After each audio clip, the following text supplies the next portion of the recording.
কোরআনুল কারীমের মধ্যে আছে আল্লাহর কথা শুনতে গিয়ে প্রত্যেক মানুষের দিল, কান, চোখ এই তিনটা একত্র করতে হয়। যে তার কান খোলা রাখে, চোখ খোলা রাখে, দিল খোলা রাখে, আল্লাহ তাআলা ওয়াদা দিয়েছেন নিশ্চয়ই আমার কোরআনের মধ্যে তার জন্য উপদেশ আছে। কিন্তু শর্ত হলো মনোযোগ। বদলায় ওই মানুষ আন্তরিকতা নিয়ে শুনে। যে রাসূলুল্লাহ সাল্লাল্লাহু আলাইহি ওয়াসাল্লামের জামানায় কাফেরদের মধ্যে যারা একটু মনোযোগী হয়েছে নবীজির কথাটা শুনতে গিয়ে, আল্লাহ তাআলা তাদের অসংখ্য ব্যক্তিকে হেদায়েতের নূর দিয়ে দিছে। কাফের অথচ কোরআন শুনছে মনোযোগ দিয়ে, তো আল্লাহ তাআলা ঈমান দান করছে। তাহলে এটা তো লক্ষণীয়। বহু সাহাবী কোরআনুল কারীমের তেলাওয়াত শুনে কালেমা পড়ছে। তাইলে যখন কালেমা পড়ে নাই, শুনতেছিল, তখন তো কাফের। কালেমা গ্রহণ করার পরে না মুমিন হয়েছে? তাহলে যখন শুনতেছিল তখন তো কাফের ছিল, কিন্তু আন্তরিকভাবে একটু মনোযোগ দিয়ে খেয়াল করে শুনছে, আল্লাহর পছন্দ হয়েছে, তো আল্লাহ তাআলা কুফরি ব্যক্তি, কাফের ব্যক্তি, তাকে হেদায়েত দিয়ে দিছে। এজন্য কোরআনুল কারীমের মধ্যে আছে ফামান ইউরিদিল্লাহু আন ইয়াহদিয়াহু ইয়াশরাহ সাদরাহু লিল ইসলাম। আল্লাহ তাআলা বলেন যে আল্লাহ তাআলা যাকে হেদায়েত দিতে চান, তো আল্লাহই তার অন্তর, বুক, বক্ষ, ভেতরটা ইসলামের জন্য খুলে দেন। তখন সে বুঝতে শেখে, তখন সে বুঝতে শেখে। কত ইহুদি মুসলমান হয়, খ্রিস্টান মুসলমান হয়, হিন্দু বৌদ্ধ মুসলমান হয়। কেমনে হয়? আল্লাহ চান বলে হয়। আল্লাহ যখন চায় তো আল্লাহ তাআলা তার দিলের মধ্যে বুঝ দিয়ে দেয়, অন্তর খুলে দেয়। তখন সে ইসলাম বুঝতে পারে, তখন সে আল্লাহর কোরআন শুনলেই বুঝতে পারে। হিন্দুস্তানের মধ্যে একজন বড় বুজুর্গ ছিলেন, হযরত মাওলানা আতাউল্লাহ শাহ বুখারী রাহমাতুল্লাহি আলাইহি। অনেক বড় জগৎ বিখ্যাত আলেম ছিলেন।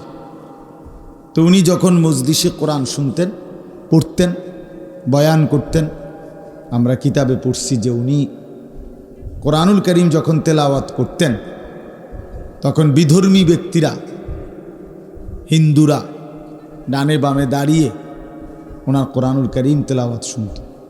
যতক্ষণ পড়তেন ততক্ষণ শুনত, কোরআন শুনত। এজন্য ভাই, এটা অনেক বড় বদনসিব, দুর্ভাগ্য যে আমার পরিচয় মুসলমান, অথচ আমি আল্লাহর কোরআন যখন পড়া হচ্ছিল তখনও আমার কলিজার মধ্যে এতটুকু অনুভূতি আসে নাই যে আমার চুপ থাকা উচিত।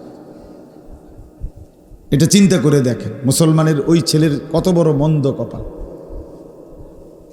কত বড় দুর্ভাগা। সে তো শুনতেছে যে আল্লাহর কোরআন পড়তেছে, কিন্তু সে এটা জানেও না। এতটুকু বুঝ, এতটুকু আকল, এতটুকু দিমাগ, এহসাস, অনুভূতি, বিবেক নাই যে আমার আল্লাহর কোরআন পড়া হচ্ছে। অথচ কোরআনুল কারীমের মধ্যে আছে আল্লাহ তাআলার সরাসরি হুকুম, ওয়া ইযা কুরিআল কুরআনু ফাসতামিউ লাহু ওয়া আনসিতু। আল্লাহ তাআলা বলেন যখন কোরআন পড়া হয় তো তোমাদের দুইটা কাজ। এক, ফাসতামিউ লাহু, তোমরা কান লাগিয়ে মনোযোগ দিয়ে শোনো, ওয়া আনসিতু, এবং একদম চুপ থাকো। সরাসরি কোরআনের হুকুম, আল্লাহর হুকুম। আমার কোরআন যখন পড়া হয় চুপ থাকো, মনোযোগ দিয়ে শোনো। আল্লাহ বলছেন লাআল্লাকুম তুরহামুন, তাহলে অবশ্যই তোমাদের উপরে আল্লাহর রহমত বর্ষিত হবে। তাহলে কোরআন শুনলে যে চুপ করে, কান লাগিয়ে মনোযোগ দেয়, আল্লাহর ওয়াদা যে ওই ব্যক্তির উপরে রহমত নাজিল হয়। এবার শুনেন, কোরআনুল কারীমের মধ্যে আছে ওমান আযলামু মিম্মান যুক্কিরা বিআয়াতি রাব্বি সুম্মা আ'রাযা আনহা। আল্লাহ তাআলা বলেন আমার কোরআন যার সামনে উল্লেখ করা হয় অথচ সে তার থেকে বিমুখ, মনোযোগী না, আল্লাহ তাআলা বলে তার চাইতে বড় জালেম আর কেউ হইতে পারে।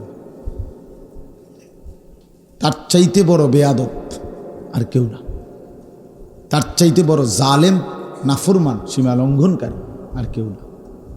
সরাসরি কোরআনের আয়াত, যে আমার আয়াত আমার কোরআন পড়া হচ্ছে অথচ সে তার প্রতি মনোযোগী নয়। সুম্মা আ'রাদা আনহা, সে তার থেকে বিমুখ। আল্লাহ তাআলা বলেন ওটা হচ্ছে সবচেয়ে বড় জালেম। ইন্না মিনাল মুজরিমিনা মুনতাকিমুন। এরপরে বলেন আল্লাহ, এমন নাফরমান থেকে আমি আল্লাহ ওয়াদা দিলাম আমি নিজে প্রতিশোধ নেব। কেমন কথা বলো ভাইয়া? আল্লাহ বলছে তোর থেকে প্রতিশোধ নেব আমি। তুই আমার কোরআনকে অবমূল্যায়ন করলা, মনোযোগ দিলা না, ঠিক আছে, তোমারে আমি দেখে ছাড়, তোমারে দেখে ছাড়। এই জন্য কোনো ব্যক্তির উপরে আল্লাহ তাআলার সবচেয়ে বড় গজব কি, আল্লাহর সবচেয়ে বড় অভিশাপ কি? তার ভাতখানা বন্ধ করে দেওয়া না, তার পেশাব পায়খানা বন্ধ করে দেওয়া না, বরং কোনো ব্যক্তির উপরে আল্লাহর সবচেয়ে বড় লানত হলো তাকে আল্লাহ তাআলা আল্লাহর রাস্তা থেকে সরিয়ে দেওয়া। এটা তাফসীরে আছে। এই ছেলেরা তোমরা বুঝো ভাই, একজন হলে একজন বুঝো, আলাদা মনে রাখো। যাকে আল্লাহ তাআলা একটার পর একটা নামাজের ওয়াক্ত, কিন্তু এক ওয়াক্ত নামাজ পড়তে দিচ্ছে না, কোনো দিন আল্লাহর কোরআন সে পড়তেও পারে না, পড়ার কথা মনেও হয় না। 365 দিনের এক বছরে কোনো দিন ফজরের নামাজ যে পড়তে হয় সে জানেও না, কোনো দিন তার উঠতেও মন চায় না, মনেই আসে না এটা, বা এটা যে একটা অপরাধ, এটা যে গুনাহ, এই কথাটাও তার জেহেনে নাই, লজ্জাও নাই, শরমও নাই। বিশ্বাস করো, আপনারাও বলি, একটা সত্য কথা হলো এইটাই হলো ওর উপরে আল্লাহর সবচেয়ে বড় লানত, তোর উরফে খোদার সবচেয়ে বড় গজব, যে তোরে আল্লাহ আখিরাত ভুলাই দিছে। তোমারে আল্লাহ বন্দিগি ভুলাই দিছে, তোমারে কুকুর, বিড়াল, গরু, ছাগল, কীট পতঙ্গ, জন্তু জানোয়ারের মতো শুধু খাওয়াইতেছে আর ঘুমাইতেছে, পেশাব পায়খানা করতেছে, আর যৌন চাহিদা মানে লজ্জাস্থানের চাহিদা মিটাইতেছে। এ তো হাইওয়ান জানোয়ারের আচরণ। আল্লাহ তাআলা যেন বলছে তোরে আমি ছাগল কুকুরের মতো খাওয়াইলাম, ঘুম পাড়াইলাম, পেশাবে ধরলে পেশাব করিস, টয়লেটে ধরলে বাথরুমে যাইস, ফ্যাটের বুকলালে ভাত খাবি, আর শাহওয়াত তোর লজ্জাস্থানের চাহিদা পূরণের জন্য নারী, ছবি, নর্তকী, উলঙ্গ দৃশ্য, মোবাইল, নাচ গান, জিনা ব্যভিচারের দৃশ্য, নিজের হাতকে গুনার কাজে লজ্জাস্থানে ব্যবহার করা, মেয়ের পিছনে ঘোরা, সারা রাত মোবাইলে উলঙ্গ ছবি দেখা, এই জানোয়ারের এক জিন্দিগি তোরে দিয়ে দিলাম, যা যা না ফরমান, তোরে ছেড়ে দিলাম। তো কোরআনে আস ওয়ালা তাকুনু কাল্লাযীনা নাসুল্লাহ ফাআনসাহুম আনফুসাহুম উলাইকা হুমুল ফাসিকুন। রব্বুল আলামিন বলেন, বান্দা এই পরিমাণ আমি আল্লাহকে ভুলে যেও না। যদি লম্বা সময় আমি আল্লাহকে ভুলে যাও, একদিন আমি তোমার নিজেকেই তোমার থেকে ভুলিয়ে দেব, আর কোনোদিন মনে পড়বে না তুমি মুসলমান, কোনোদিন মনেও পড়বে না তুমি কবরে যাবা, কোনোদিন মনেও পড়বে না তুমি হাসরের ময়দানে দাঁড়াবা, আল্লাহর সামনে বিচারের কাঠ গড়ায় দাঁড়াইবা, এটা টোটালি ভুলে যাবে। আল্লাহ বলেন এটাই হলো আমি আল্লাহর সবচেয়ে বড় শাস্তি, সবচেয়ে বড় লানত। ভাতের কষ্ট, তরকারির কষ্ট, এগুলো তেমন কিছু না, এগুলো আসে যায়। দুনিয়াতে কখনো মানুষ ক্ষুধার্ত থাকে, কখনো পেট ভরে ভাত খায়, এটা এটা এটা স্বাভাবিক একদম। কখনো রোদ, কখনো বৃষ্টি, কখনো আলো, কখনো অন্ধকার, কখনো সকাল, কখনো দুপুর, কখনো রাত, কখনো দিন, কখনো হাসি, কখনো কান্না, কখনো আনন্দ, কখনো বেদনা, কখনো অস্থিরতা, কখনো আনন্দ ফুর্তি, এই একদম স্বাভাবিক বিষয়। এটা সকলের জন্য আল্লাহ তাআলা দিচ্ছে, এটা তেমন কিচ্ছু না। কিন্তু প্রকৃত মুসিবত হলো আল্লাহকে ভুলে যাওয়া। নিজেকে ভুলে যা, আমি আসলাম কোত্থেকে, কে আমারে পাঠাইলো, কেন পাঠাইলো, কোথায় আসলাম, যাব কোথায়, আমার উচিত ছিল কি, আমি করতেছিটা কি, এই এই কোনো বোঝাপড়া নাই হৃদয়ের মধ্যে, এমন কোনো উপলব্ধিও নাই, জানাশোনাও নাই। এই জিন্দিগি ভাইয়া সবচেয়ে বড় লানতের জিন্দিগি, যে তার গন্তব্য চেনে না, মঞ্জিল জানে না, কোথায় গিয়ে তার এই শাহওয়াত থামবে। আপনি একটা ছেলেকে জিজ্ঞেস করেন যে বাবা তুমি যে মোবাইলে উলঙ্গ ছবি দেখো, শেষ পর্যন্ত কতদিন পরে তোমার এই নেশাটা কাটবে, কতদিন দেখলে, কত নারী দেখলে তোমার তৃপ্তি হবে, তোমার আইডিয়াটা কি? একজনও বলতে পারবে না। লোনা জলে তৃষ্ণা মেটে না। লোনা জলে কি মেটে না? অর্থাৎ যে পানি লবণাক্ত, ওই পানিতে কখনোই তৃষ্ণা মেটে না। তৃষ্ণা মিটতে হলে কি পানি পান করতে হবে? মিঠা পানি পান করতে হবে। লোনা জল দিয়ে কি হয় না তৃষ্ণা। ঠিক কোনো গুণা দিয়ে মানুষ তৃপ্ত হয় না। এটা একটা গুরুত্বপূর্ণ মূলনীতি। কেউ যদি সারা পৃথিবীর নারী ও উলঙ্গ দেখে, যেহেতু গুণা এটা, এর তৃপ্তি হবে না। কিন্তু একজন পুরুষ, হালাল একজন স্ত্রী, তার 70 বছর পার হয়ে যায়। কেন? এটা হালাল। যে এক সাগর মদ যে খাবে তার তৃপ্তি হয় না, কারণ এটা হারাম। এক গ্লাস পানি পান করলে তার তৃপ্তি হয়ে যায়, কারণ এটা হালাল। যে এই জন্য ভাইয়া এটা বোঝা উচিত। এতটুকু বুঝ দেমাগ আজকে আমরা আমাদের সন্তানদের জীবনে দিতে পারি নাই। আফসোস, না আল্লাহ চিনাইতে পারলাম, না আখেরাত চিনাইতে পারলাম, না নিজের পরিচয়টাই চিনছে, কিছুই জানে না। মুসলমান পরিচয়টা কি? চেহারা, সুরত, চুল, লেবাস, জামা, শার্ট, কথাবার্তার স্টাইল, সারাদিনের হাঁটা চলা, কিচ্ছুর সাথে ঈমান, ইসলাম, কোরআন, সুন্নাহ ন্যূনতম কোনো সম্পর্ক নেই। এটা কি অপদার্থ মুসলমান? এটা কেমন মানুষ? কোরআনুল কারীমের মধ্যে আছে, আল্লাহ তাআলা বলছেন, নিজের ইচ্ছা মতো যে চলে, মনের ইচ্ছা মতো, আমার মনে যা চায়, আমার মনে যা চায় তাই। খোদার কসম আল্লাহ বলছে, সে মানুষ নয়, সে চতুষ্প জন্তু, জানোয়ার। কোরআনের আয়াত, এটা সরাসরি কোরআন। আল্লাহ তাআলা বলছে যে মনের ইচ্ছা মতো চলে। আপনি জিজ্ঞেস করেন ছেলেটাকে, তুমি চুল এভাবে রাখছো কেন? আমার মন চাইছে। তুমি এভাবে ঘুরতেছো কেন? আমার মন চাইছে। তুমি সারাদিনে এক ওয়াক্ত নামাজ পড়ো না কেন? আমার মন চাইছে। তুমি এখন শুয়ে রইছো কা? আমার মন চাইছে। তুমি এখন ঘুরো কেন? আমার মন চাইছে। তুমি এই মেয়েটারে বিরক্ত করলা কেন? আমার মন চাইছে। আপনার কি? আপনার কি সমস্যা? এই যে এই গাদ্দার, এই বেয়াদব,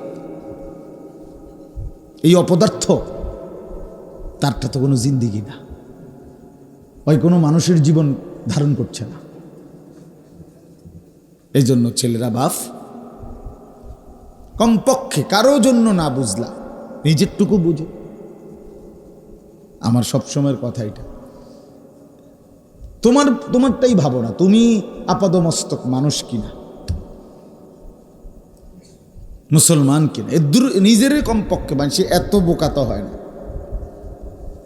একেবারে নিজের ব্যাপারও একটু হুঁশ নাই। এটা কি জীবন? এটা কেমন জিন্দিগি, কেমন জীবন এটা ভাইয়া? আপাদমস্তক আমি কি, কোনো পরিচয় নেই। আমি মুসলমান, তো মুসলমান কি এমন হয়? মুসলমান এই এক ওয়াক্ত নামাজ পড়ে না, এই হাইওয়ান কিভাবে মুসলমান? কথা বলেন না কেন? কোনো দিন ফজরের নামাজ পড়ে না, এই হাইওয়ান, এই চতুষ্প জন্তু, এটা মুসলমান হবে কেন? বলেন, এর মুসলমান কোন যুক্তিতে বলতে হবে? কি কারণ? রাসূলুল্লাহ সাল্লাল্লাহু আলাইহি ওয়াসাল্লাম বলেন, ফারকু মা বাইনানা ওয়া বাইনাল কুফরি আস-সালাহ। নবীজি বলেন আমাদের মাঝে আর কাফেরের মাঝে পার্থক্য নামাজ। সাফ হাদিস, পরিষ্কার হাদিস। কোন লোক মুসলমান নাকি কাফের, নবীজি বলছে চিনতে হলে পার্থক্য কি? নামাজ। তাহলে যে কপালে সেজদা নাই সে মুসলমান কিভাবে? বলেন ভাই। রাসূলুল্লাহ সাল্লাল্লাহু আলাইহি সাল্লাম তো তাকে মুসলমান বলে নাই। তুমি কইলে হইব না। তুই ভোটার আইডি কার্ডে লিখলেই কি, জন্ম নিবন্ধন সনদে লিখলে কি, কাগজ দিয়ে তো হাসরের ময়দান না। কবরে আইডি কার্ড জমা নিবে না, সেজদা জমা নিবে। কবরে আইডি কার্ড নিবে না। এই জন্য বাবারা দয়া করে প্রত্যেকেই ভাবা উচিত। কোরআনুল কারীমের মধ্যে আছে আল্লাহ তাআলা হাসরের ময়দানে বলবে, ইকরা কিতাবাক, বান্দা নিজের আমল নামাটা তোমারটা তুমিই পড়ো, কারো সাহায্য নয়। তোমারটা তুমি বুঝ দাও, তোমারটা তুমি পড়ে পড়ে বলো এটা করলা কেন, এটা ছাড়লা কেন। কাফা বিনাফসিকাল ইয়াউমা আলাইকা হাসিবা, আজ তোমার হিসাবের জন্য তুমি যথেষ্ট। তোমার হিসাব তুমি লাগাও, তোমার হিসাব তুমি মিলাও। নাফরমান নিজের আমল নামা দেখবে আর চিৎকার করে বলবে, ইয়া ওয়াইলাতানা মা লিহাদাল কিতাব, হায় আফসুস মাওলা, এটা কেমন আমল নামা আপনি আমার লেখাইলেন, কারে দিয়ে লেখাইলেন। লা ইউগাদিরু সগীরাতান ওয়ালা কাবীরাতান ইল্লা আহসাহা, এর মধ্যে তো আমার জিন্দেগির ছোট বড় এক সেকেন্ডের কোনো কিছুই লেখা ছাড়া বাকি রাখে নাই। এ কেমন আমল নামা লেখাইলেন। হাসতে হাসতে বলেছি সেগুলোও লিখছে, দুষ্টমি করে বলেছিলাম সেগুলো তো লিখছে, কিচ্ছুই বাদ দেয় নাই, এক সেকেন্ড এক নিঃশ্বাসও না। খোদার কসম বাফ, হাদিস এটা। নবীজি বলছেন মা মিন ইমরিইন নাফাসা ইল্লা কুতিবা, আল্লাহর নবী বলেন উম্মত তোমাদের প্রতিটি নিঃশ্বাস আমলনামার মধ্যে লেখা হয়, প্রতিটা নিঃশ্বাস পর্যন্ত লেখা হয়। ইম্মা ফি তাআতিন ওয়া ইম্মা ফি মাসিয়াতিন, কোন নিঃশ্বাস নেকি হিসাবে লেখা হয়, কোন নিঃশ্বাস গুনাহ হিসাবে লেখা হয়। গুনাহের কাজ করতে গিয়ে যে নিঃশ্বাস পড়ে সেখানকার নিঃশ্বাসগুলোও গুনাহ, নেক কাজ করতে গিয়ে যে নিঃশ্বাসগুলো পড়ে সেখানকার নিঃশ্বাসগুলোও নেকি, কিছু বাদ যায় না। এক জাররা, একটা মিনিট, একটা সেকেন্ড, একটা পলক, একটা নিঃশ্বাস খোদার কসম আমাদের জীবন থেকে বাদ যাবে না, হিসাব থেকে বাদ যাবে না। ইয়াউমা তুবলাস সারাইর, আল্লাহ বলছে কিয়ামতের দিন বান্দা তোমার অন্তরের ভিতরের যেই গোপন কথাগুলো যেগুলো কেউ শুনে নাই, তোমার মনে মনে কত জল্পনা কল্পনা ভালো মন্দ ছিল, আমি আল্লাহ কিয়ামতের দিন সেগুলো তোমার সামনে খুলে দেব, সেগুলোরও হিসাব দিতে হবে। এত অসৎ কল্পনা কেন করবা? এত বিশ্রী বাজে কল্পনা কেন করবা?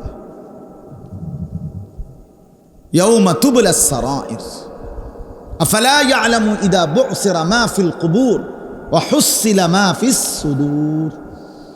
আল্লাহ তাআলা বলেন যখন তোমাকে কবর থেকে হাসরের ময়দানে উঠানো হবে বান্দা, সেদিন তোমার অন্তরের সুদূর, কলিজার ভিতরে যেই কথাগুলো ছিল আমি আল্লাহ সেগুলো তোমার সামনে পেশ করে দেব, তো সেগুলোর হিসাব দিতে হবে।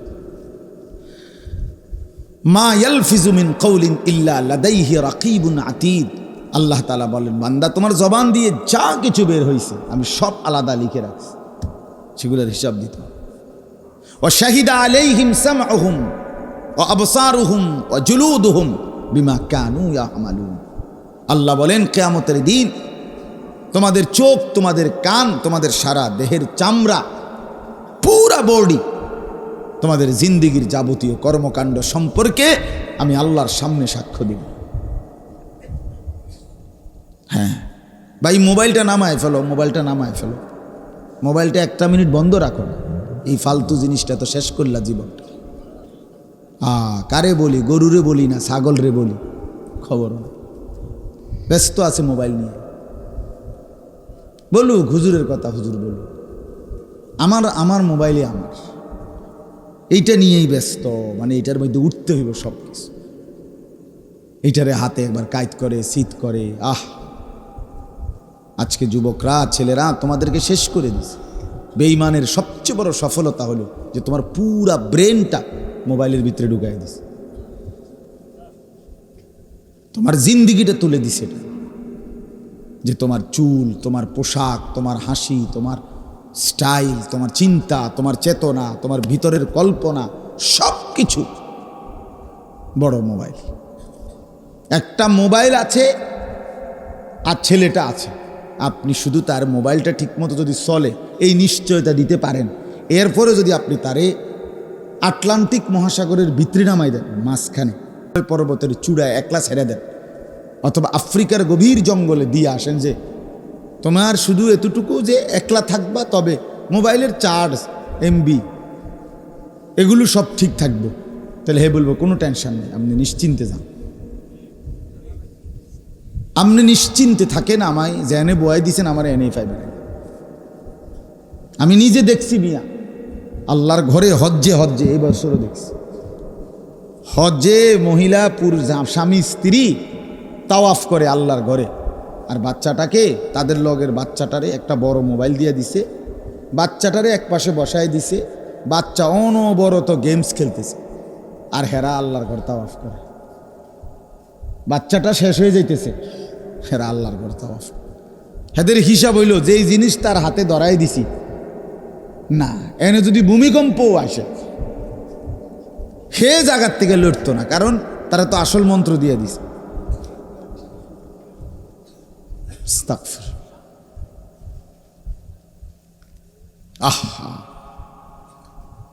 আপনারা আপনাদের ছেলেদের চেহারার দিকে তাকায় দেখেন। একজন মুরব্বী, যে কয়জন বয়স্ক লোক আছেন, বুঝমান মানুষ আছেন, চাচারা আপনারাও একবার দেখেন আপনাদের এই ছেলেগুলোর দিকে একটা নজর। এখানে যদি এখন 100 জন ছেলে হয়, কমপক্ষে 90 জন নামাজ পড়ে। এই আপনারা দেখেন, চেহারা দেখেন। হায় বেনামাজির চেহারা দেখলেই তো বোঝা যায়, কালো, দয়া মায়াহীন, নির্লজ্জ, বেহায়া, বেশরম, অসভ্য, আল্লাহর দুশ্মন, রাসূলের দুশ্মন। গোটা মাখলুক যে সেজদা করে না তারে গোটা সৃষ্টি লানত দেয়, গোটা মাখলুক লানত দেয়। আল্লাহর সমস্ত সৃষ্টি বলে তোর উরফে আল্লাহর গজব, আল্লাহর লানত পড়ুক তোর উপর। তুই আল্লাহর আযাব টেনে আনছিস। প্রত্যেকটা নাফরমান, প্রতিটা গুনাহ আল্লাহর আযাব টেনে আন। প্রতিটা গুনার ওই পিঠে জাহান্নামের আগুন ধাউ ধাউ করে জ্বলে। মিথ্যা বললে প্রতিবাদ করো বেটা। যদি বলি না হুজুর আপনি ভুল বলছেন, আমরা 90% নামাজ পড়ছি, তো দাঁড়াও, হিম্মত করে বলো, প্রতিবাদ করো, তাহলে আমার বিচার হবে। আমি বটনি লাগামো, এখন কথা বলেন না কেন? আপনাদের সামনে আমি বটনি লাগামো, কানে বটনি লাগামো।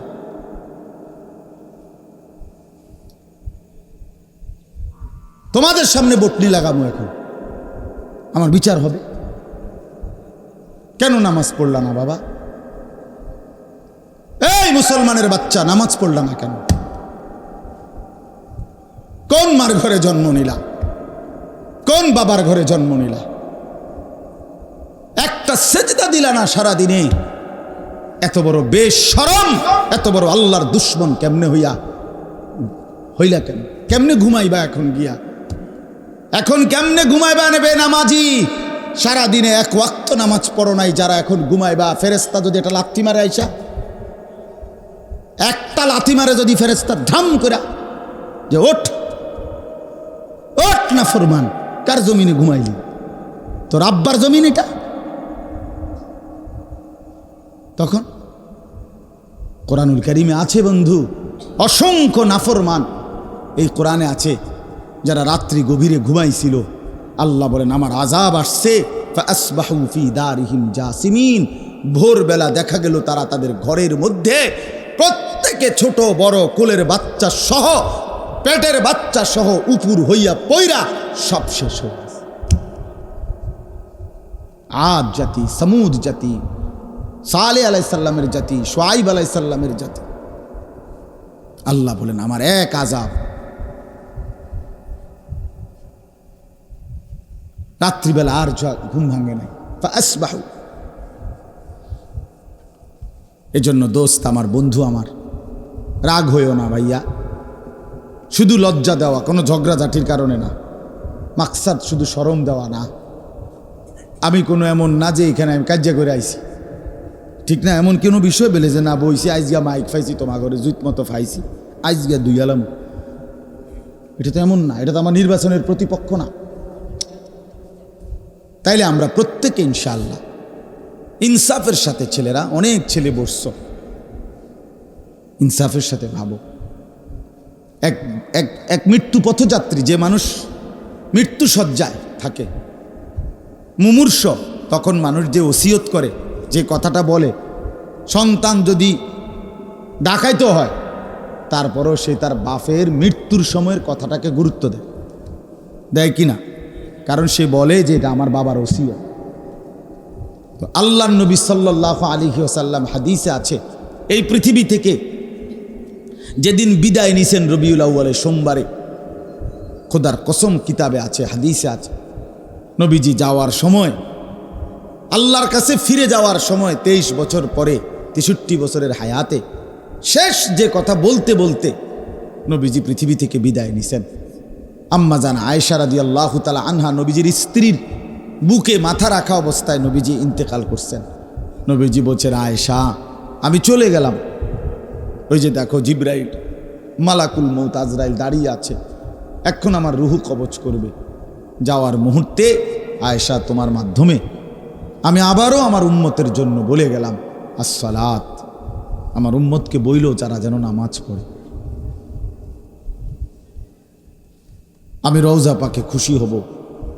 আমার 23 বছরের মেহনত, আমার 23 বছরের চোখের পানি, আমার 23 বছরের পেটে পাথর বাঁধা, আমার 23 বছরে আমি কতটা কষ্ট করেছি, তায়েফের রক্ত ঝরিয়েছি, সারা দেহ চালনির মতো ঝাঁঝরা করে ফেলছি। 3 মাস ঘরের চুলায় নবীজির, হাদিস স্পষ্ট আছে, আম্মা জান আয়েশা বলছেন 3 মাস টানা নবীজির কোন বিবির ঘরে চুলায় আগুন জ্বলে নাই। 3 মাস। হযরত আয়েশাকে জিজ্ঞেস করছে যে আম্মা জান, তাহলে আপনারা নবীজির ঘরে 3টা মাস কেমনে কাটাইলেন? তিনি বলছেন শুধু খেজুর আর পানি খেয়ে। তো এত কিছুর বিনিময়ে বলছে উম্মত আমি চলে গেলাম, আমার 23 বছরের রাত দিন সকাল কষ্ট, আমার এই পুরা মেহনতের খোলাসা, সারাংশ আমি বলে গেলাম তোমাদের কাছে যে নামাজ, তোমরা নামাজ ঠিক রাখো, আমি তোমাদের জান্নাত ঠিক রাখো। ফাকাইফা ইদা জিনা মিন কুল্লি উম্মাতিন বিশাহীদ ওয়া জিনা বিকা আলা হাউলাই শাহীদা। কোরআনুল কারীমের মধ্যে আছে, আল্লাহ রাব্বুল আলামিন বলেন, বন্ধু হাসরের ময়দানে প্রত্যেক নবীকে সামনে রেখে আমি ওই নবীর উম্মতের আমলনামা খুলব। ঠিক তেমনিভাবে বন্ধু আমি আপনাকেও সামনে রেখে আপনার উম্মতের আমলনামা একজন একজন করে খুলে দেখাবো। তাইলে নবীজি সাল্লাল্লাহু আলাইহি ওয়াসাল্লাম দাঁড়ানো অবস্থায় যদি আমার আমলনামা খোলে, আর যখন পৃষ্ঠার পর পৃষ্ঠা উল্টাবে আর দেখবে একটা সেজদা নাই, কোনোদিন ফজরের নামাজ নাই, 5 ওয়াক্ত নামাজ নাই, আল্লাহর কসম বন্ধু নবীজি সাল্লাল্লাহু আলাইহি ওয়াসাল্লাম বলবে, উম্মত আমি শেষ মুহূর্তে পৃথিবী থেকে বিদায় নেওয়ার সময় আখিরি ওসিয়ত করে বলেছিলাম নামাজটা ছাইরো না। কেমনে রে উম্মত আমারে এমনে ভুলে গেলি? আমার শেষ কথাটুকু, শেষ আবদারটুকু রক্ষা করলি না। আজকে আমি কেন সুপারিশ করব? হ্যাঁ, সুপারিশ কি আপনার মামুর বাড়ি? হ্যাঁ, নবীজির সুপারিশ কি জিলাপির ফোটলা নাকি? আপনি তো এটাই তো মনে করছেন। হাউজে কাউসারের ফানি, এটা কি মিনারেল ওয়াটারের বোতল? হ্যাঁ, এটা আপনার শ্বশুর বাড়ি, নানার বাড়ি, হাসরের ময়দান, তামাশা। কি ভাবছেন বাবা? শুধু ভাত মাছ চাল ডাল, শুধু ঘর সংসার, পেশাব পায়খানা, খানা খাদ্য। আয় মুসলমান, এতটুকুতেই জীবন শেষ করে দিল।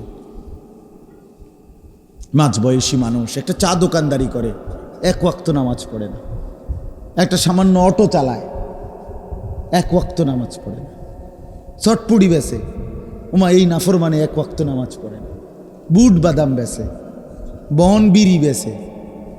আয় হায়, খুব আহামরি কিছু করছে এমন না বলে যে হিমালয় পর্বতের মাড়ি কাটছে, কথাটা আপনি বুঝছেন না। বা আটলান্টিক মহাসাগরটা মাড়ি ফেলাইছে, মাড়ি ফেলাইয়া ফুরাইছে, এমন কিছু। তো এই সামান্য টুকুর জন্য আল্লাহকে ছেড়ে দিলেন। এই সামান্য এটুকু দিয়ে কি অভাব পূরণ হয়? কিস্তি শেষ হয় না, অভাব শেষ হয় না, সংসারের প্রয়োজন শেষ হয় না। 20 বছর ব্যবসা করে, 30 বছর ব্যবসা করে, কিন্তু সংসারের টানা হেঁচড়া থাইকেই যায়, ঠিক না বলে? তো লাভ হইল কি? না আখেরাত তো ছেড়েই দিলা, তো দুনিয়াও তো শেষ করতে পারলা না। কই বউর খুশি না, ছেলে খুশি না, অতৃপ্ত, শুধু অতৃপ্ত। রাক্ষসায় দুনিয়া কোনোদিন তৃপ্ত হয় না, কোনোদিন না, কোনোদিন। এই দুনিয়া রাক্ষস, এই দুনিয়ার চাহিদাগুলোও রাক্ষস, কোনোদিনও শেষ হয় না।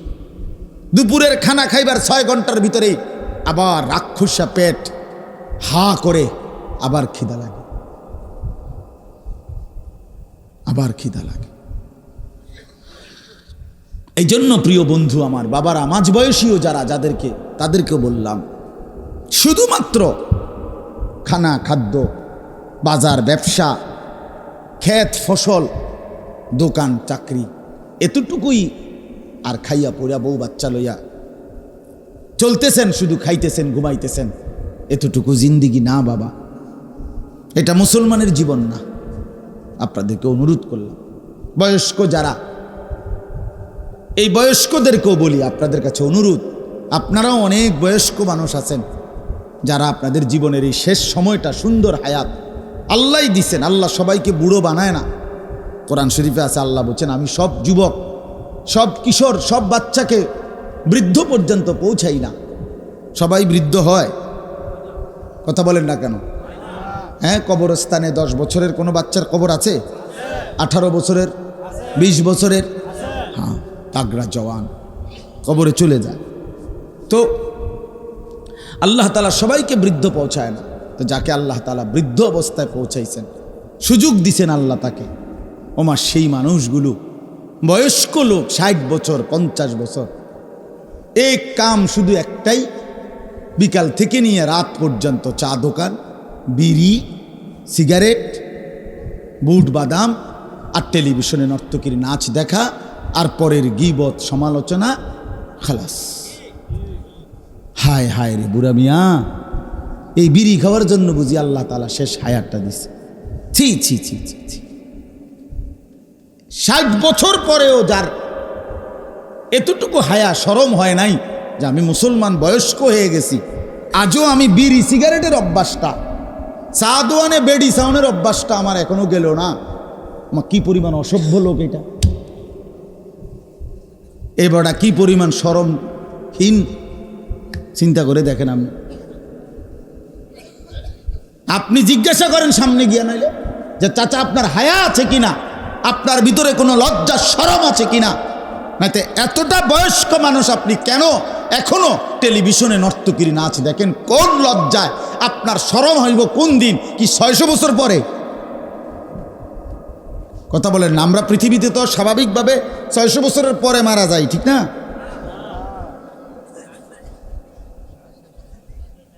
হ্যাঁ, আমার কথা রাগ হয়ে না। আমি অনুরোধ করলাম, নিজের উপরে রহম করেন, নিজের উপরে দয়া করেন। আল্লাহর নবী সাল্লাল্লাহু আলাইহি ওয়াসাল্লাম, মুসলিম শরীফের হাদিসের মধ্যে আছে, নবীজি বলছেন, যাকে আল্লাহ তাআলা 60 বছর আযারাল্লাহু ইলা ইমরিইন, আখারা উমরাহু হাত্তা বালাগা সিত্তিন। সিত্তিন অর্থ কত মাওলানা? 60। আল্লাহর নবী বলছে যাকে আল্লাহ তাআলা 60 বছর হায়াত দিয়েছে অথচ সে জাহান্নামের আগুন থেকে বাঁচতে পারে নাই,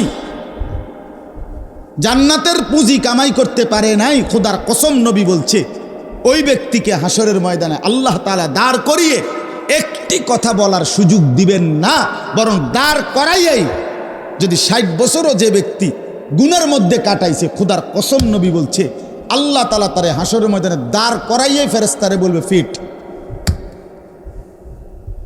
ফিট সাসারে ফিট, শুধু মার, হ্যাঁ হ্যাঁ টাঙ্গাইয়া ফিট। কারণ একদিন দুই দিন হায়াত না তো, 60 বছর কি বাড়ির গাছের কথা? হ্যাঁ 60 বছর কি বাড়ির গাছের কথা? 60 বছরে কত জানাজা পড়লো, কত লাশ দেখলো, কত মানুষের মৃত্যু দেখলো, কত মুসিবত দেখলো, কত অ্যাক্সিডেন্ট দেখলো, কত দুর্ঘটনা দেখলো, কত চোখের পানি দেখলো, কোনো কিছুই এবারে গুনার থেকে ফিরাই তারে না। উনি অনুসুদ খান, এখনো কিস্তি লয়, এখনো আগ করলে গাইল্লা। এটা কি কি মুসলমান প্লাস্টিকে না? এটা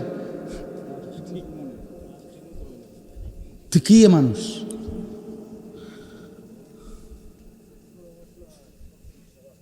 আল্লাহ আমাদেরকে মাফ করে দেন। এই জন্য আমি জওয়ানকেও বলছি, বৃদ্ধকেও বলছি, পর্দার আড়ালের মা বোন যারা আছেন তাদেরকেও বলি, 20 বছর 25 বছর 30 বছর ধরে বহু মা আহা রাস্তার পাশে গোসল করে, খোলামেলা জায়গায় গোসল করে, হায়া বলতে কিছু নাই, লজ্জা বলতে কিছু নাই, শরম বলতে কিছু নাই। যে নারীর হায়া নাই সে নারী না, মনে রাখেন। সরাসরি হাদিস নবীজি বলছে নারী বলে কাকে, মহিলা কাকে বলে? রাসূলুল্লাহ সাল্লাল্লাহু আলাইহি সাল্লাম বলছেন আওরাত, যে নিজেকে আড়ালে রাখে, লুকিয়ে রাখে, পর্দায় রাখে, গোপন রাখে। খোদার কসম নবী বলছে তাকে বলেন নারী। এই জন্য যে নারীর পর্দা নাই, যে নারীর হায়া নাই, সে কোনো নারী না, সে নারী না। হে না পুরুষও না, এটা বেড়াইতো না বেডিতো না, এটা একদম এটা হেবুডি কিতা হেবুডি কইব, ওটা আমার কি দরকার? বেডি ডাক্তার দে এক বেডি কিতা, কথা বোঝেন নাই? রাসূলুল্লাহ সাল্লাল্লাহু আলাইহি সাল্লাম বলছে বেপর্দা নারী, বেহায়া নারী এটা কোনো কি না, নারী না। যা ইচ্ছা তাই হোক সে, কিন্তু এটা নারী না, নারী না। এজন্য যে নারীর মধ্যে হায়া নাই, লজ্জা নাই, পর্দা নাই, যেই মেয়েটার মধ্যে, ওইটার মধ্যে কোনো নারীত্ব নাই। যার ইজ্জতের কদর নাই, সতীত্বের কদর নাই, পর্দার কদর নাই, খোদার কসম ওই নারীর মধ্যে নারীত্ব বলতে, নারী বলতে যেই বিষয় সেটা নাই। সে উপভোগের পণ্য, সে প্রদর্শনীর বস্তু, সে শোপিস। মানুষ যেরকম আলমারির মধ্যে, শোকেসের মধ্যে কিছু মানুষের দেখার জন্য প্রদর্শনের মতো রাখে, এই নারী নিজেকে শোপিস বানায় নিছে যে আমি পৃথিবীতে আসছি শুধু পর পুরুষ আমারে দেখবে। নাউযুবিল্লাহ, আল্লাহ মাফ করে দেন। এজন্য বাপ চলেন রাত গভীরে এতটুকু বিবেক দিয়ে ভাবি, প্রত্যেকে আলাদা আলাদা। জওয়ান ছেলে তোমরাও ভাবো, আমরাও ভাবি, মুরব্বী যারা তারাও ভাবুক, মা বোনরাও ভাবো, আমরা এখন এই মুহূর্তে কোথায় দাঁড়িয়ে আছি? আমাদের আজকে যদি আমাদের আখেরাত হয়, আগামীকাল যদি আমার আখেরাত হয়, তো আমি আছি কোথায় এখন? আমি এখন কোথায় আছি? আমি এখন কোথায় আছি? আর এটা তো প্রসিদ্ধ কথা ভাই, ছোট সবাই বুঝবো আমরা। উলামায়ে কেরাম, বুজুর্গানে দ্বীন বলেন মান মাতা ফাকাদ কামাত কিয়ামাতুহু। বাস্তবতা হইল যে মৃত্যুবরণ করে তার তো কিয়ামত শুরু হয়ে যায়। শুরু হয়ে যায় না? কারণ সে তো আর ফিরতে পারবে না, তার তো শুধু সামনে কিয়ামত। এখন আমি মরে গেলে পৃথিবী যদি, মানে ওখানে আমি মরে গেছি, এরপরে পৃথিবীর সবাই আধুনিক হইয়া এখন চাঁদের দেশে থাকে, কথার কথা, তো আমার লাভ কি? আমার নাই নাতকুর নাইলে এখন সাঁতের দেশে ঘর দুয়ার করছে আর কি, তো আমি তো নাই, তো এখন আমার লাভ কি? কথা বুঝছেন না? তাহলে আমাকে ভাবতে হবে আমি আছি যতক্ষণ, আমার আখিরাতের পুঁজি কোথায়? আমার তো হায়াত এটাই, কাজে লাগাইলো এই হায়াত, নষ্ট করে দিল এই হায়াত, এই রাত আর আসবেন। আচ্ছা আপনারা বলেন, এই যে আজকের যে তারিখটা 25শে সেপ্টেম্বর 2024 রোজ বুধবার, এই শিরোনাম পৃথিবীতে আর কোনোদিন হবে? হবে আর কোনোদিন? আর হবে। 25শে সেপ্টেম্বর আবার আগামী বছর আসবে, কিন্তু সেটা তো 2025 সাল, 24 সাল তো আর আসবে না। আগামী সপ্তাহে তো বুধবার আবার হবে, কিন্তু সেটা তো 25 তারিখ না। তাহলে এই শিরোনাম আর আসবে না, আর আসবে না। ঠিক আমাদের প্রতি ঘন্টা, মিনিট, সেকেন্ড, আজকের 5 ওয়াক্ত নামাজের ওয়াক্ত খোদার কসম যুবক আর কোনো দিন আসবে না। আগামীকাল তো আগামীকালকের নামাজ, পরশুদিন তো পরশুদিনের নামাজ। আমার শায়েখ আল্লামা মুফতি মুশতাকুন নবী সাহেব বলে, কোনো মহিলা যদি বেপর্দা হয়, এইটার আর কোনো দিন কাজা করার সিস্টেম নেই। বুঝেন নাই? একটা মহিলা যদি সিদ্ধান্ত নেয়, আমার গতকালকে যে আমি বেপর্দা ছিলাম, আজকে এটার কাজা করবো, তো আজকেরটা, আজকের পর্দা তো তার প্রতিদিনকার হুকুম। কথা বুঝেন নাই? তো এইটা কাজা করার কোনো সিস্টেম আছে না? নাই। পর্দার কোনো কাজা নাই, যেটা ছুটে গেছে তো ছুটেই গেছে। ওর জন্য জাহান্নাম অপেক্ষা করছে, আগুন অপেক্ষা করছে, যদি তওবা না করে, যদি আল্লাহ মাফ না করে, যদি চোখের পানি না ফেলে, যদি আল্লাহর কাছে না কাঁদে। এই জন্য ছেলেদেরকেও বললাম, ভাইয়া হায়াত কাজে লাগাই। এই নওজোয়ানের কালটা আল্লাহর দান, আল্লাহর দান। এটা এক বড় বুজুর্গ ছিলেন আবু ইসহাক আস-সাবিঈ, তিনি বলছেন, ইয়া মা'শারাশ শাবাব ইগতানিমু শাবাবাকুম। তিনি বলতেন, হে যুব সমাজ, তোমরা তোমাদের যৌবন কালকে কদর করো, গনিমত মনে করো, গনিমত মনে করো। কাল্লামা তামুররু বি লাইলাতুন ইল্লা ওয়া আকরাউ ফিহা আলফা আয়াতিন।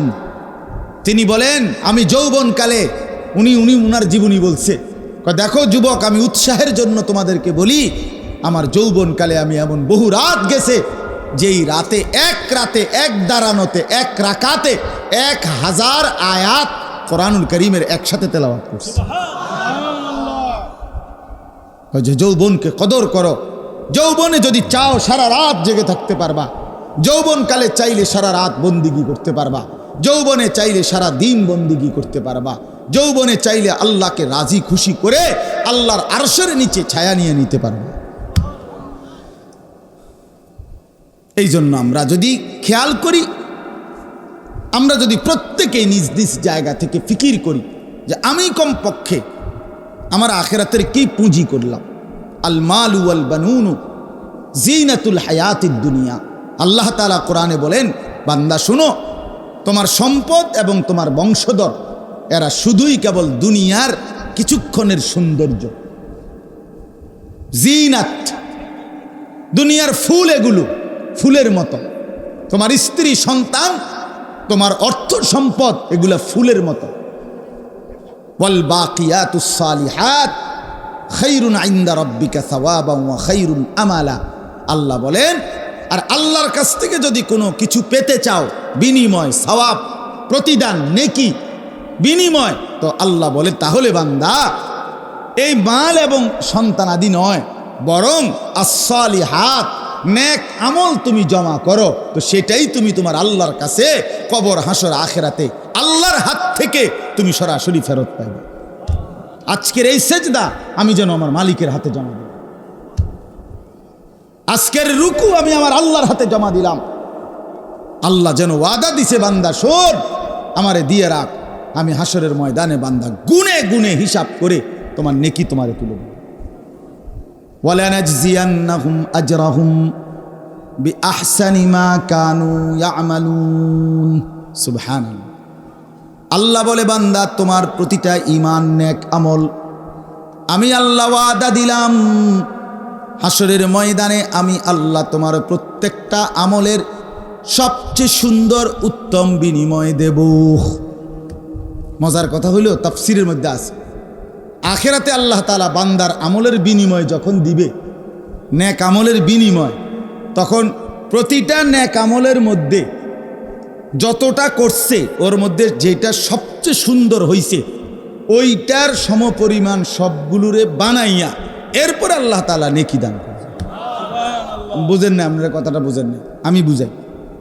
মনে করেন আমাদের দেশে আছে কাঠমিস্ত্রিরা কয় কাঠের দোকানে যে ভাই 12.5 নিতে হইব। 12.5 বুঝেননি? কাঠের মাঝখানেরটারে কি কয়? সার, আর সাইডে দিয়ে যেটা থাকে এটারে কয় বার, মানে এটা একটু দুর্বল। তো 12.5 মিলাইয়া নিলে 2000, আর শুধু সার নিলে 3200। কথার কথা দাম। অর্থাৎ আপনি যদি দুটোটা মিলাইয়া নেন, আমাগো দেশে লাকসাম নোয়াখালীর দিকে অরে ঘরে নিতে হইব। অরে ঘরে মানে শুধু বড় মিল্লা। আপনি আলু নিবেন 2 মণ, একবার বাছাই করা বড় আলুগুলো নিলে আপনি এক দাম। আর যদি মিলে নেন, মানে শুধু বড় মিলাইয়া নেন, তাইলে দাম আরও কমে আসবে। অরে ঘরে কয় এটারে আমাদের দেশে, মানে ছোট বড় মিলাইয়া। হ্যাঁ, তো এখানে মজার বিষয় হলো আল্লাহ তাআলা বলে বান্দা মনে করেন আমি আপনি মোট 1 লক্ষ রাকাত নামাজ পড়ছি।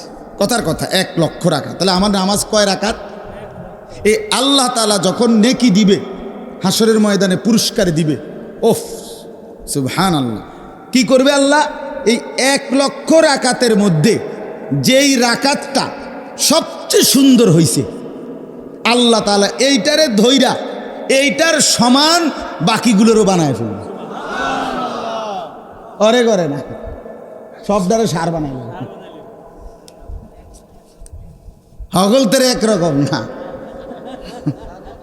মানে প্রত্যেক ব্যক্তির, মনে করেন আমি রোজা রাখছি মোট 1000 দিন, তো এই 1000 দিন মানে মনে করেন আমি রোজা রাখছি 10 বছর, তো যেই দিনকার রোজাটা আমার সবচেয়ে পবিত্র সুন্দর আল্লাহর জন্য হইছে, এইটারে সামনে আইনা বাকি রোজা সব দিলে এইটার সমান বানাইয়া আল্লাহ নেকি।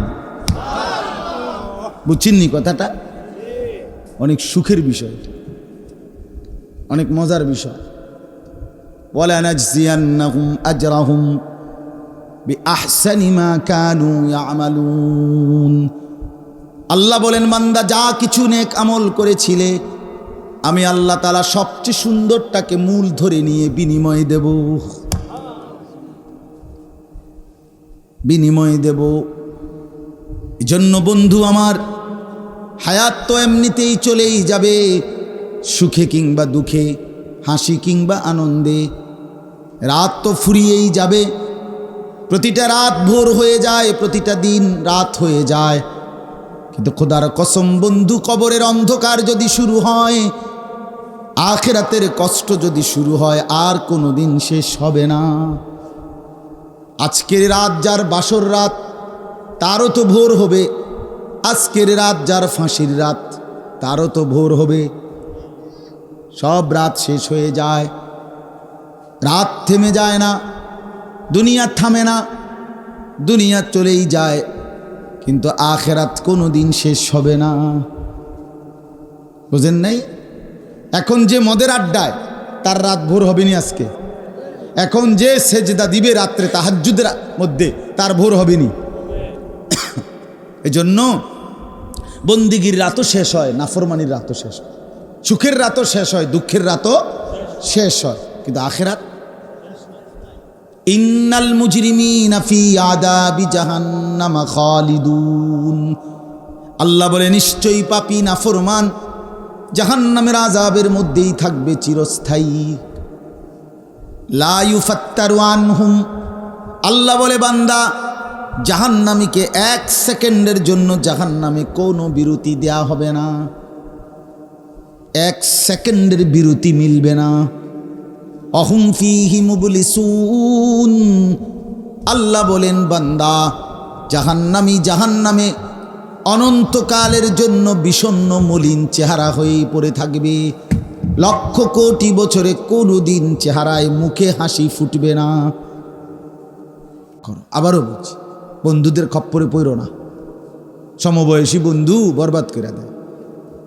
সমবয়সী বন্ধু ওই দেখো, ওই যে ওরা মাঝখান দিয়া হাসে, ওই যে লাল শার্ট ভাই আপনার পিছনের ছেলেগুলোরে দেখেন, ওরা ওখানে না না এইখান দিয়ে ওরা এন দিয়ে গোল হইয়া বই, হেরা হ্যাগো রসিকতাতে আছে। হ্যাঁ, অসৎ বন্ধু আল্লাহর লানত, এটা মনে রাখবে। জীবনের সবচেয়ে বড় দুর্ভাগ্য এটা একটা, যার কপালে একটা ফালতু বন্ধু জুটছে, তার জীবনের সবচেয়ে বড় লানত, অভিশাপ, যে একটা ভালো মানুষ পায় না, ভালো একটা সঙ্গী পায় না। এমন একটা বন্ধু তার কপালে জুটছে যে তারে সারাক্ষণ অশ্লীলতা, জিনা, ব্যভিচার, নারী, অসভ্য ছবি, মদ, জুয়া, নেশা, এটার দিকেই তারে উৎসাহিত করে।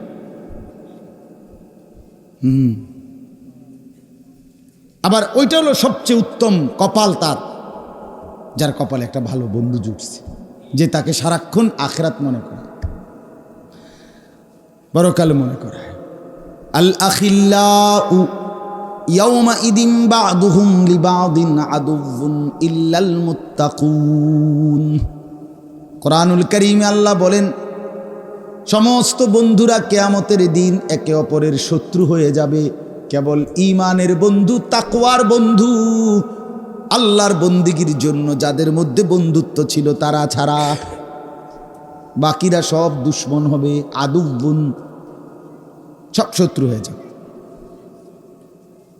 ইয়া ইবাদি লা খাউফুন আলাইকুমুল ইয়াওমা ওয়ালা আনতুম তাহজানুন। আল্লাহ তখন ওই নেক কাজের বন্ধু যারা একে অপরকে আল্লাহর ইবাদতের জন্য, আখিরাতের জন্য উৎসাহিত করেছে, আল্লাহ তখন সেই বন্ধুদেরকে ডাক দিয়ে বলবে, তোমরা পরস্পর, তোমাদের কোনো চিন্তাও নাই, ভয়ও নাই। আশ্চর্য কথা হইল, আল্লাহ তাআলা বলেন নেক কাজের বন্ধু যারা একজন আরেকজনকে নামাজের কথা বলছে, আখিরাতের কথা বলছে, কল্যাণের কথা বলছে, দাওয়াতের কথা বলছে, তাবলীগের কথা বলছে, তাজকিয়ার কথা বলছে, গুনাহ ছেড়ে দেওয়ার কথা বলছে, চরিত্রবান হওয়ার কথা বলছে, খোদার কসম আল্লাহ কোরআনে বলেন আখিরাতে আল্লাহ তাআলা ওই দুই বন্ধুকে আল্লাহ ডাক দিয়ে বলবে, দুই বন্ধু একসাথে গলাগলি করে, হাসতে হাসতে, হাত ধরাধরি করে, উদখুলুল জান্নাতা আনতুম ওয়া আজওয়াজুকুম, বন্ধুরা একে অপরে মিলে আমার জান্নাতে ঢুকে পড়ো, ঢোকো। উদখুলুল জান্নাতা, তোমরা ঢোকো জান্নাতে। যে দুই বন্ধু তোমরা একসাথে নেক কাজ করছিলা,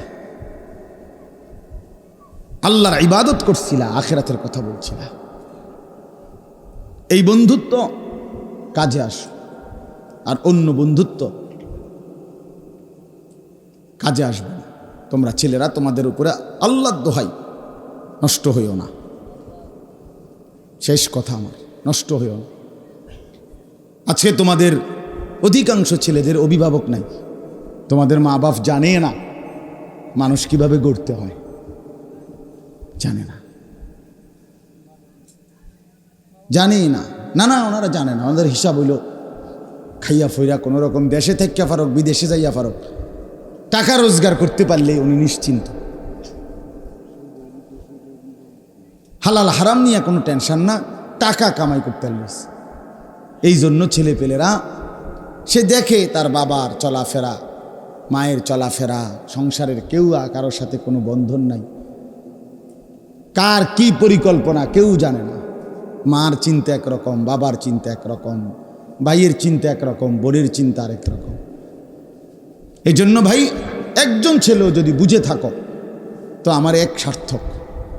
আমার উদ্দেশ্য কথাই বলা, আমরা নিজেকে বরবাদ না করি। ওয়ালা তুলকু বিআইদিকুম ইলা তাহলুকা, আল্লাহ তাআলা বলেন বান্দা নিজেকে নিজে ধ্বংসের দিকে ঠেলে দিও না, বরবাদ করে দিও না। অতএব আমার কথা আপনাদের সবার কাছে, শেষ পর্যন্ত আপনি একাই। মনে রাখেন চাচারা, বাবারা, ভাইয়েরা, বন্ধুরা, বোনেরা, মায়েরা, ছেলেরা, চিন্তা করলে আমরা একাই। এই আজকের এই মানুষগুলো কেউ কারোর সাথে থাকবে না, থাকবে? আমি একাই, আপনিও একা। শুধু কবরে একা না, দুনিয়া তো আসলে আমরা একা। কি প্রমাণ? এটা প্রমাণ হইল আমি যদি অ্যাক্সিডেন্ট করি, আমার সাথে কেউ অ্যাক্সিডেন্ট অন্যরা করে না। গত কয়েকদিন আগে আমার জ্বর হয়েছে, তো আমার বাসায় অন্য কারো জ্বর হয় না। আমি মোটরসাইকেল অ্যাক্সিডেন্ট করছিলাম আরো 2 বছর আগে, আমার ডান পাওটা ভাঙ্গে গেছিল। তা আমি আমার বন্ধুর মোটরসাইকেলে বসা ছিলাম, আমি পিছনে বইয়া ছিলাম, আমি চালাইছিলাম। ভ্যান গাড়ি এসে আমার বাড়ি দিছে, আমার পায়ে বরাবর আমার পাওটা একদম ভাঙ্গে গেছে। আমার পা ওইটা এখনো বাঁকা। তো আমার বন্ধুর একটা সুতাও কিচ্ছু হয়েছে, তা আমি তো একাই আসলে, আমার মুসিবতে আমি। আজ যদি আমার পেটে অসুখ হয়, তা আমি যাদের সাথে বন্ধু বান্ধব চলি তাদের সবার পেটে অসুখ হবে, তা আসলে আমি একাই। আমরা প্রত্যেকে কি একাই। আমার ভালো আমি, আমার মন্দ আমি, আমার সুখ আমার মাঝে, আমার দুঃখ আমার মাঝে। তাহলে আমরা কবরেও একা, হাসরেও একা, আমরা বাস্তবিক অর্থে দুনিয়াতেও একা। হ্যাঁ, এই জন্য সবাই আলাদা আলাদাভাবে প্রত্যেকের কাছে, বয়স্ক চাচা বাবা আপনাদেরকে বলি, নিজের আখেরাত বরবাদ কইরা, আল্লাহর দোহাই, নিজের কবর নষ্ট কইরা, নিজের পরকাল বরবাদ কইরা, সুদে ঘুষে কিস্তিতে লোনে ফত্তনে এই হারাম দিয়া আপনি ঘর সংসার চালাইয়া যাইয়েন না। ওরাও বরবাদ হবে, আমনও বরবাদ হবে। আমনও বরবাদ, হাতে ধরে শেষ হইলেন আর কি। অভাব তো শেষ করতে পারতেন না, নিজেরে বরবাদ করলেন। কিস্তি না, কিস্তির যদি বাপ হলন তারপরও অভাব যাবে না, অভাব যাবে না। আমি রাতের 1:30 বাজে জিগাইছি দোয়ানদার রে, ভাই বেচা কিনা কত হয়? বলছে হুজুর ডেইলি 60-65 হাজার টাকা বেচা কিনা হয়। তো ভালো চা দোকানদার, শুধু চা বিস্কিট বেচে এই বাস স্টেশনের মধ্যে পাশে। একদিন রাতে এক মাহফিলে থেকে আসার পথে জিগাইছি, রাতের 1:30 বাজে। তাহলে ডেইলি বেচে বেলে ওরা 60-65 হাজার টাকা। কি বেচানিটা হয় তার দোকানে? সাংঘাতিক বেচা কিনা হয় না বাস স্টেশনের মধ্যে। কিন্তু জিগাইলাম, চাচা মনে কিছু নিয়েন না, অনেক রাত তো, একলা কিস্তি চলে কয়টা? হুজুর ইডিজিং সরম দিয়েন না। আমি না সরমের কি, আমরা এত রাত কি সরম দেখারে কইবেন নাম কয় হুজুর আসলে কিস্তি 4টা চলে। কি চাচা, তাহলে কিস্তি কেন শেষ হলো না? কিস্তি তো শেষ হলো না, কিস্তি শেষ হয় না।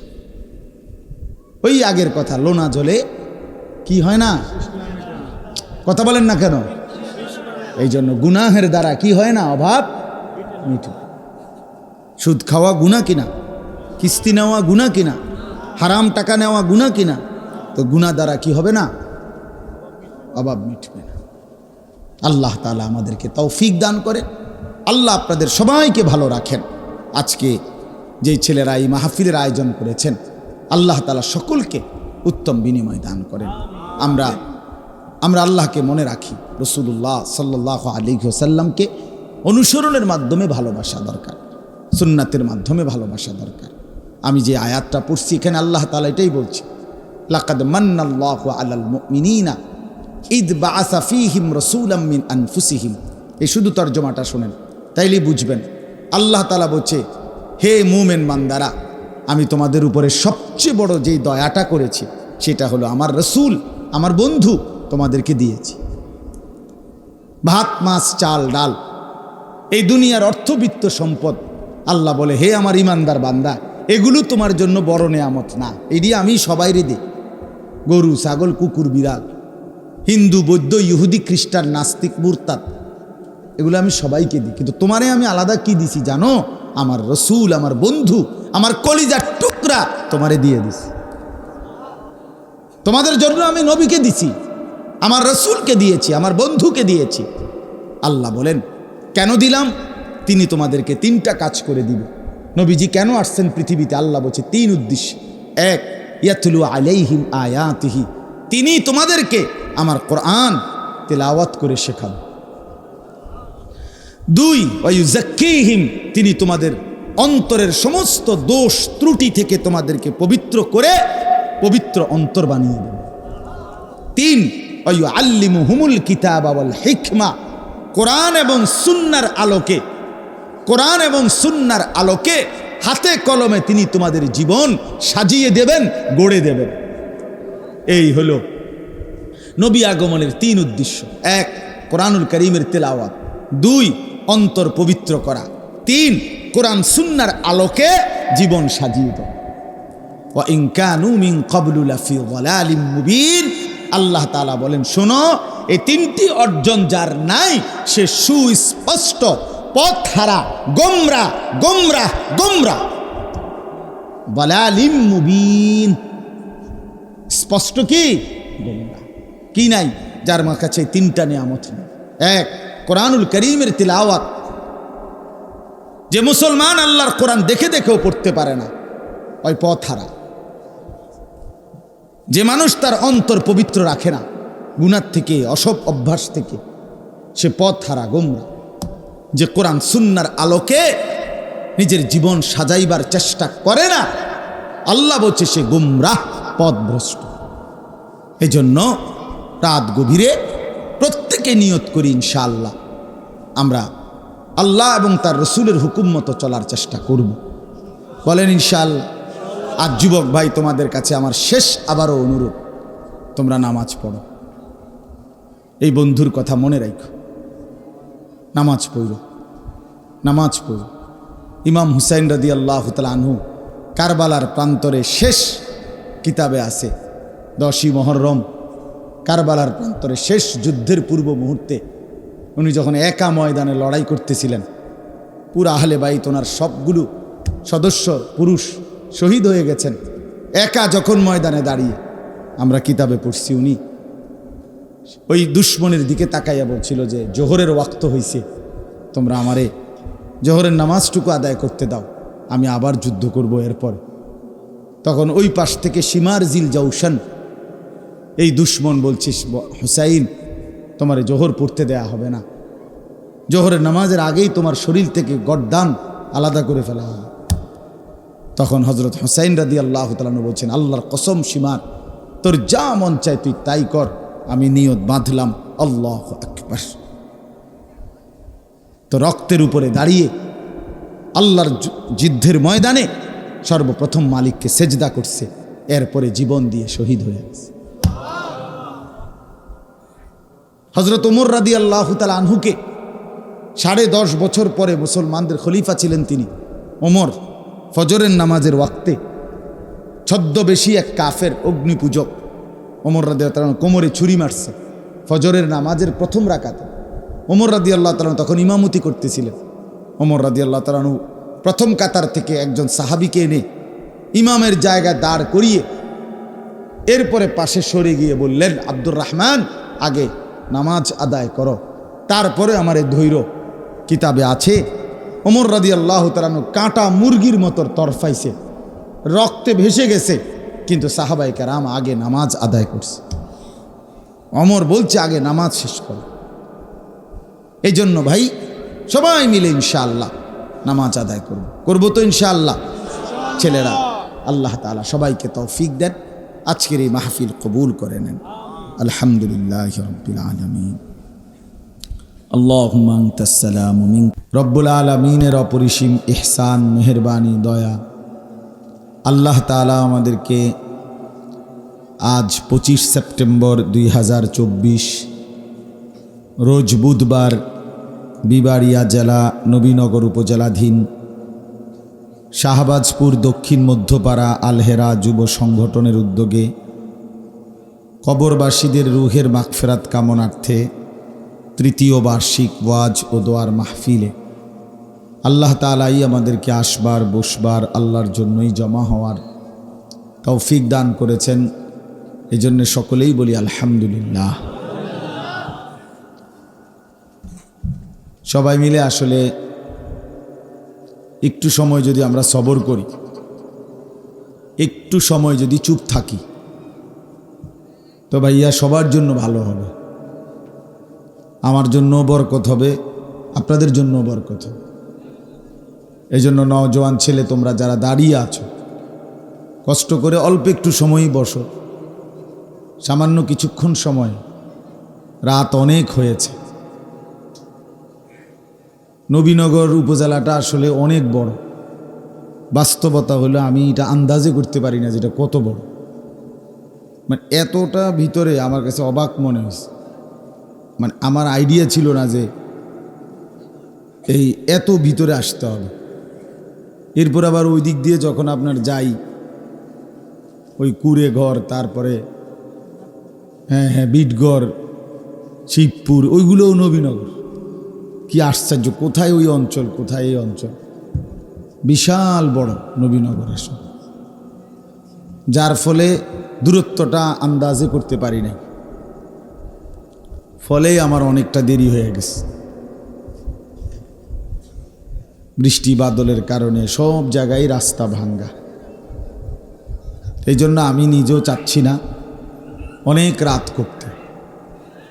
মেহরবানি করে যে কয়জন নওজোয়ান ভাই তোমরা বসছো, আমার অনুরোধ ভাইয়া, ডানে বামে না তাকায়া আল্লাহর ওয়াস্তে অল্প একটু সময় আমরা চেষ্টা করব যেন 12টার ভিতরেই আগেই মুনাজাত হয়ে যায়। মুনাজাত হয়েই গেছে। হজরত মৌলানা মুজাম্মেল হক ফারুকি সাহেব কথা বলেছেন, দোয়া করেছেন। তা আমি অল্প একটু কথাই শুধু বলতে চাই। ছেলেদের কাছে আমি আবারও অনুরোধ করলাম, ভাই কথা বলো না তোমরা, ভাই তোমরা যে দাঁড়ায় আছো, তোমরা যে কতক্ষণই শুনবা বসে শোনো। ওই ছেলে কালো শার্ট, তুমি বুঝো বাংলা কথা? হ্যাঁ যাও, চলে গেলে সরে যাও। সরে গেলে তো কোনো আপত্তি নেই, চোখের আড়ালে চলে গেলে তো কোনো সমস্যা নেই। যে নজরের বাহিরে তারে নিয়ে কোনো টেনশন নেই। কত মানুষ আলহামদুলিল্লাহ ঘরে আছে না, তৈলে অসুবিধা নেই। কিন্তু আমার কথা হইল দাঁড়ানো অবস্থায় না থাইকা বসে শুনি, আল্লাহর কথা শুনবার আদব। এই জন্য স্বেচ্ছাসেবক যেই ছেলেরা আছো ভাই, সবাই মিলে কষ্ট করে ডানে বামে সবাইরে যদি চুপ করায় দেই বরকত হবে।